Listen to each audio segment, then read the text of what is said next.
Why are you here? You're here to outwork. You're here to outtrain. You're here to win.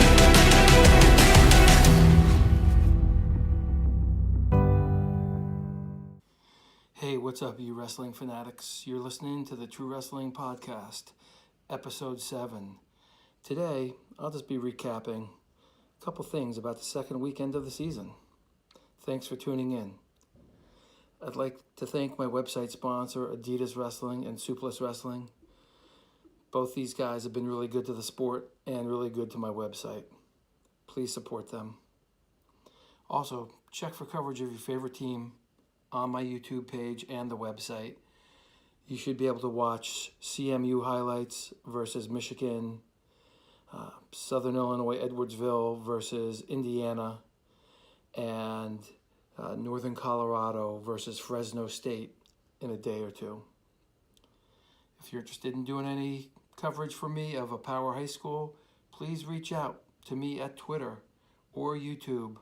Twitter handle is @TrueWrestler1. First thing I want to just notice is Kent State. Kent State opened up the season against some D2 and maybe even a D3 school, and then they swung into full action. So they had 3 easier matches, of which they won 2. And then they had Cal State Bakersfield, close loss. Then they lost to Wisconsin 13-37. They got blanked by Iowa, and then they got shellacked by Penn State. Tough way for the wrestlers to get confident. I understand they built a little confidence early, and then Coach Andrassi wanted them to see what it is the top guys in the country are doing, and Kent State definitely got exposed to that. So Kent State's been down since the Killer Gorilla graduated out of there. I thought he was going back there as a coach. I don't see Dustin Kilgore on their website, but I know he left Ryder last year. So Kent State opening up, tough schedule. Chad Red, sophomore All-American from Nebraska. He lost to Matt Finley and Sam Curvis, and he had a pretty tough opening round up there at Journeyman. I know he ended up beating the kid from Drexel. Didn't actually even score a takedown, I don't think. Brandon Paetzel, 133, Lehigh, filling in for All-American Scott Parker.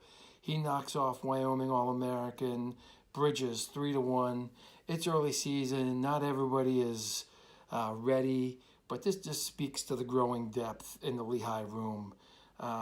Some people didn't think Paetzel would be as good at filling in for Parker as Farrow is for Schramm, but I like Paetzel. He's worked hard. He's put on some muscle, and the kid has a good mindset, and I like his motor. Keep an eye on him.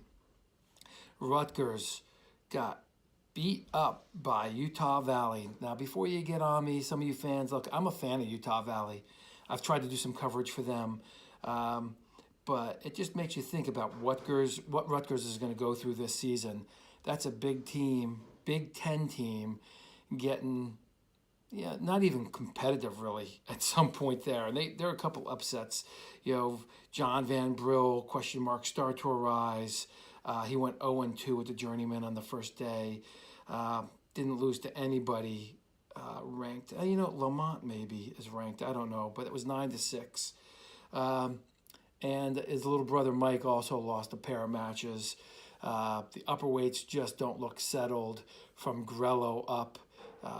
We'll see what Coach Goodale's got in store, but that was definitely not the best foot forward and the confidence builder after their quad match, against some D2, D3 schools, and then the Princeton Open. That's not how they wanted to really open up the dual season. Stakes. Stephen Lawasu had a nice win from Drexel over number 15 Eric Schultz. If you know me, you know that I cover Steve closely as far as, I just have good connection with that kid, and we'll keep an eye on him. Getting back to Lehigh after that Paetzel comment, they're banged up. I think Karam medically defaulted out of the Journeyman also. So just something to keep an eye on, the health of Lehigh.